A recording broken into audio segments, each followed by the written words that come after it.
কষ্ট পাচ্ছেন, যাদের শোল্ডারে প্রচুর পরিমাণে পেইন আছে, আপনারা ঘরে বসে, যারা বয়স্ক মানুষরা আপনার বাড়িতে রয়েছেন, যারা নিচে নামতে পারছেন না, বেশি হেভি ওয়েট ওয়ার্কআউট দরকার নেই, যারা হেলদি বডি, যাদের ফ্যাটি বডি, আপনারা বাড়িতে ঘরে বসে চেয়ার, সোফা বা খাটে বসে আপনারা কিন্তু হাঁটু আর আমাদের শোল্ডারকে যত মুভমেন্ট করবেন তত কিন্তু এই এক্সারসাইজের মাধ্যমে কিন্তু আমাদের ব্লাড সার্কুলেশন ভালো থাকবে।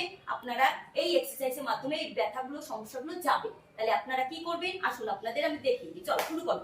1 2 3 4 5 6 7 8 9 10। খুব কঠিন আসন দরকার নেই, বাড়িতে বসে বসে এই সূক্ষ্ম ব্যায়ামগুলো যদি আপনারা করতে পারেন আপনারা অনেক ভালো থাকবেন। আর যদি অবশ্যই আমাদের এই ভিডিওগুলো ভালো লাগলে আমাদের পাশে থাকুন, ফলো করুন, সাবস্ক্রাইব করুন আর শেয়ার করে যুক্ত থাকুন। নমস্কার।